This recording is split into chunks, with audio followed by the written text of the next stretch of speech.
were to choose hospital, which one will you choose? For me, I would definitely go for the nearest, most convenient, and trustworthy one. Ladies and gentlemen, why don't we take a look at this hospital, VID, which has a presence all over Thailand with the second highest market capitalization in the world. Today, our team initiated a buy recommendation based on a target price of 27 baht, representing 14% upside from 15th February. The reason why we initiated a buy recommendation based on these four key lists. First, a favorable market dynamic. Second, a strong competitive positioning. Third, solid financial performance. And lastly, an upside potential with a limited risk. Now, I would like to take a step back and talk about the company overview. VID has market capitalization of 370 billion baht. It also runs a complete supply chain with the world-class standard. 96% of total revenue comes from the hospital operation. It comprises 70% from Thai patients, 15% from the expats, and another 15% from the international patients. 3% of the total revenue comes from sales of medical goods, and the remaining 1% comes from the non-related healthcare operation. VID has expanded its network until it has 47 hospitals, which has significantly driven its revenue over the years. Now, the question may be raised: will VID be able to maintain its growth in the future? From the industry side, favorable market dynamics will support VID's growth going forward. There are three key points to this part, which are a demographic change, growing health insurance market, and Thailand medical tourism. Let's start off with the demographic change. First, the middle class income for Thai is expected to grow at 5% CAGR over the next 5 years. This will encourage a more frequent health checkups, a longer length of stay, and will also drive patients from an overcrowded public hospital to private hospital. And second, Thailand is now an aging society, and the percentage of elders will continue to rise even further. This will benefit hospital in terms of an increased number of patients, a high spending per patient, as well as opening up a new business opportunity. Moving on to the health insurance market. This market is expected to grow at 6.7% per year due to a more health consciousness, rising in income, increase in medical costs, and more extensive package from the insurer. And as a result, private hospital will be able to expand its customer base to a lower income patient. And evidently, VID has already seen an increasing trend in insurance-based patients over the last few years. And lastly, we expect to see an increase in medical tourists to Thailand, which will be mainly driven by Chinese and elderly patients, mainly due to a mismatch in demand and supply for hospital in that country. And Thailand is the best place for them to come because it is a top tourist destination with a high quality of medical care, a lower cost, and the support from the government. This will push Thailand medical tourism to grow at 10% per year. Now that we see a good prospect from the industry point of view, how VID sees this favorable opportunity from the market. So let's take a look at private hospital market in Thailand.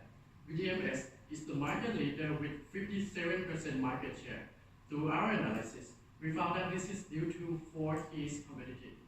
First, the company emphasizes on expanding its hospital network across Thailand. As you can see from the increasing proportion of the income from upcountry area, this reflects a diversification in business risk and patient base. Additionally, to the extent of having over 47 hospitals nationwide, VID can easily implement a hub and spoke model, which provides a strong referral system and a higher efficiency through scale. So, if patients in a spoke hospital need to have a complex surgery, they can be referred to the nearest hub hospital without having to go elsewhere. Together with the complete supply chain, VID is able to control cost of services and gain a high profitability at the same time. As you can see from the graph, VID has a stable EBITDA margin despite a fluctuation in average payment per patient. Moreover, since VID is close to achieve its expansion goal, now the management aims to increase the patient utilization rate by partnering with top 3 insurance companies, expecting the increase of the proportion of patients under insurance coverage, which currently accounts for 29% of the total revenue. Recently, VID has joined a playfield of wellness market with a launch of wellness center consisting of wellness clinic and wellness resort. The wellness center is expected to grow at 39% CAGR From 2018 to 2023, with all the keys competitive, BDMs has a high potential to provide diverse levels of services, and we believe that BDMs has a strong competitive position to support its growth. Satya, can you please tell us about the financial performance? Yes, Dhirubhat. Financial performance is also as strong as the competitive advantage. First of all, let's take a look at the BDMS revenue. Revenue from medical service is driven by many factors. For example, the number of foreign patients that have been attracted by outstanding medical service or the payment per patient that resulting from healthcare inflation. This factor will result in a consistently increase in revenue from 2018 to 2023. Now, some of you may wonder, how much revenue from wellness center will contribute to the total revenue? As you can see from the graph, revenue from wellness center will contribute around 2.3% of total revenue in 2023. Next, we move to the forecasted EBITDA bridge. Cost of service and administrative expense will have the positive impact to the EBITDA margin. This is the consequence of hub and spoke model as well as complete supply chain management. Next, the depreciation expense that will have the negative impact to the EBITDA margin. Why? As I explained to you earlier, capital expenditure per sales is expected to decrease from now on. As a result, the proportion of depreciable PPE to the total asset will drop in the next year. Higher free cash flow to firms is the result from two factors. The first one is the decreasing in capital expenditure per sales as well as an increasing in revenue. The second one is that BDMS will focus on improving its existing asset utilization instead of aggressive acquisition strategy. Lastly, this slide shows the BDMS operating performance compared to its peers in Thailand and overseas. From the graph, we can see that BDMS outperforms its peers in terms of revenue, EBITDA, and net income growth in the next 3 years. It seems that BDMS is a very good stock, but it is true.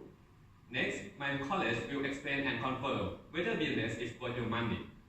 It's a good investment indeed, Satya. According to our team valuation, we use discounted cash flow to come up with a target price of 27 baht, represent 14% upside. We also do the relative valuation to confirm how worthy BDMS is, and that's why we initiate the buy recommendation. First, let's begin with the discounted cash flow. We discount the free cash flow to the firm with the real ACC of 7.65%, derived from 3.29% cost of debt and 8.1% cost of equity, derived from the capital asset pricing model. And as I mentioned to you earlier, we also do the relative valuation, not to derive the target price, but to confirm our recommendation.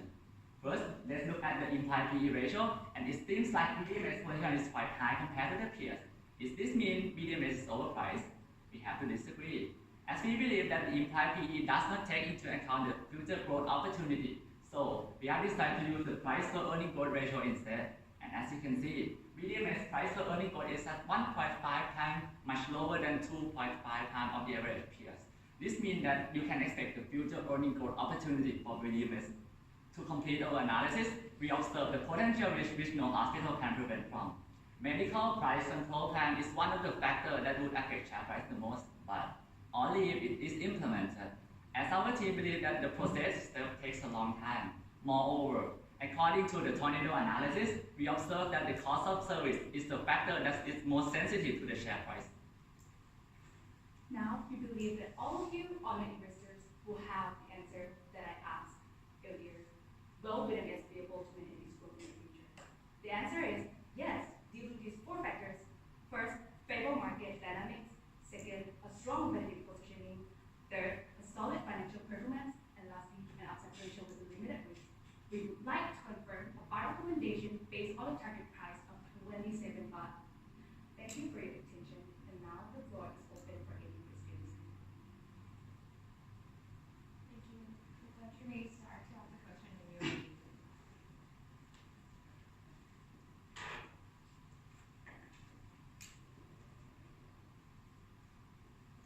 Will you forecast a decrease in the CapEx and increase in the free cash flow in the future? Do you have a look with dividends paid out? Are they able to increase the dividends paid out? Okay, thank you for your questions. The CapEx will decrease over time. The CapEx for the 2018 is around 10% of the total sales, but it will decrease around it will decrease to 5% in 2020 according to the management decision. But they didn't have announced yet whether they will increase the dividend payout ratio or not. But we think that if management didn't have some concrete expansion plan, they will increase the dividend payout ratio. And from the VID matrix that you showed me, do you incorporate the earnings growth from with the core earnings, or you include the extraordinary earnings from the sale of the VID share, the growth rate? So for the PEG, we subtract the extraordinary income for the BMS, but unfortunately we didn't subtract the extraordinary income from the competitors. So you say the expansion of the image is sustained. So I haven't seen you talk about the debt on the gearings. Will they be able to fund their expansion plan, or how will they get some funding?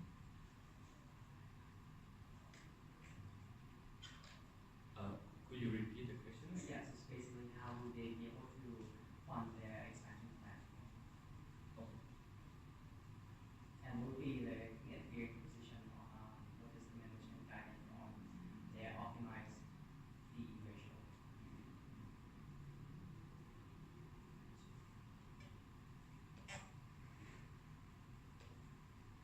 You mean after 2023 or between 2018 to 2023? Let's say 2020. After 2023. Okay. They didn't have the concrete expansion plan yet, but we didn't show this, but we calculated DE ratio. The DE ratio will decrease over time, and I think it will be negative in. It will be very low, like 0.2 times DE ratio in 2023. But we didn't prepare solid financial evidence in our slide.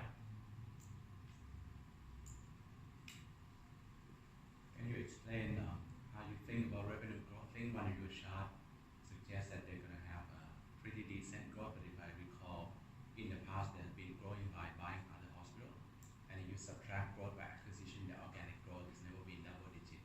And why do you think without new hospital, their growth will be double digit in the future? We think that BMS is already expanding enough to be able to focus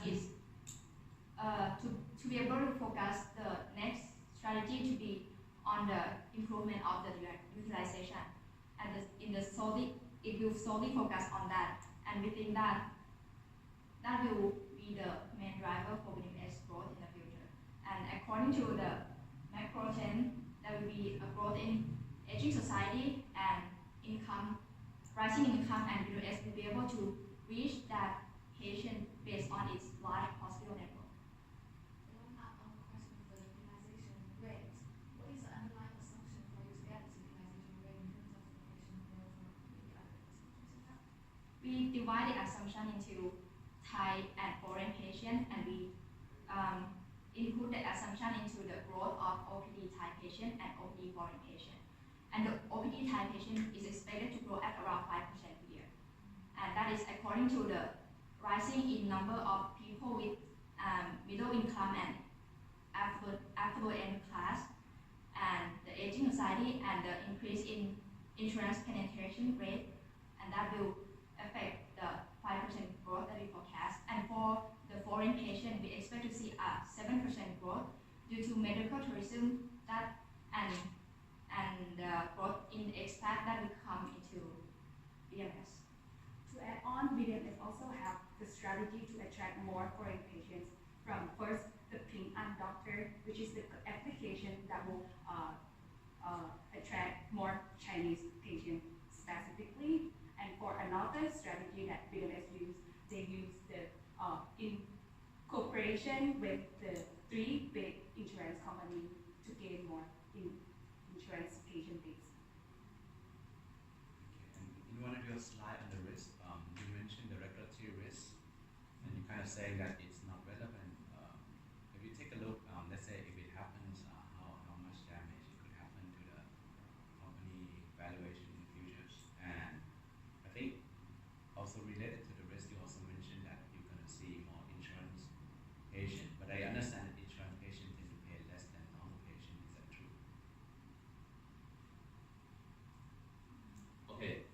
for the first question, we didn't incorporate the medical policy into our valuation because we think it will be not implemented. But I will explain to you how I think about this. I think that the government will make Thailand to be the medical hub policy. This policy will distort this view to make it to be the medical hub policy. Why? Because if this policy is implemented, it will reduce the incentive of the hospital to invent a new innovation to support medical growth. Why? Because if this policy implemented, the net income of all of the private company will decrease. So what can do to achieve it? Earning. They just cut the research and development plan. So if this decrease, the innovation that have to put to attract the medical tourism will not happen. So I think this policy will not be happen in my opinion. To add on, if this price control law is really implemented, we believe that VDMS has the potential to keep the growth going because VDMS has a diversification in patient base, which means that VDMS has a pricing segmentation which can support this if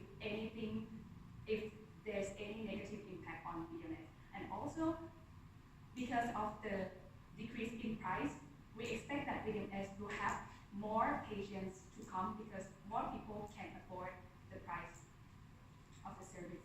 And for the insurance patients, it is true that VDMS will have to take a discount to pay for the insurance company if the insurance-based patient comes to VDMS. But VDMS has a strategy that cooperate with insurance company, 3 big insurance company, and that will attract more insurance-based patients. And we think that the increase in number of patients will offset the decrease in payment per patient, and the discount is usually low.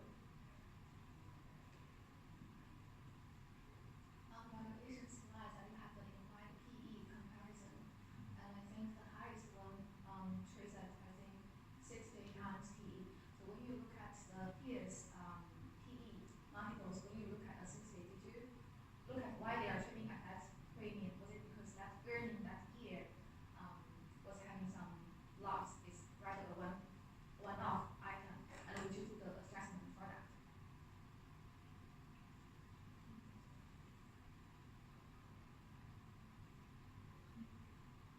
We would like to take a minute to discuss.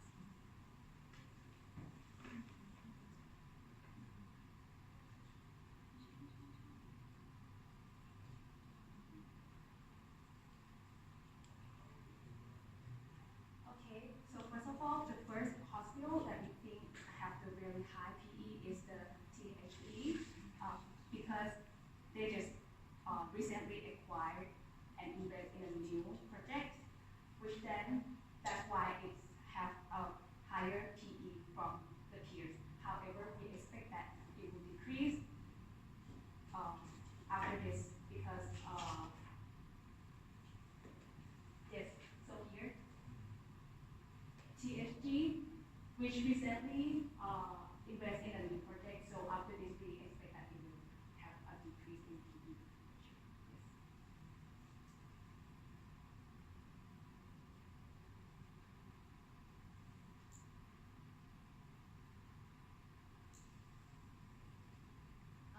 You talk about the cooperation with the Chinese good doctor, and it's essentially a mobile healthcare industry. Anyway, how do you see it in Thailand? What kind of opportunity or threat you see for the big hospitals?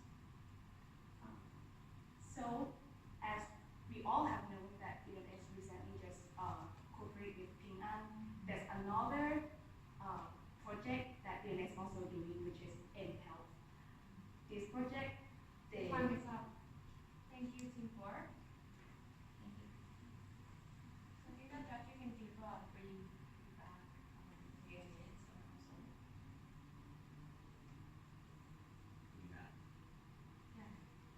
Like you read, I think. Yeah, we can do now, or you if you want, you can send your comments to. We'll send your comment to the team later as well.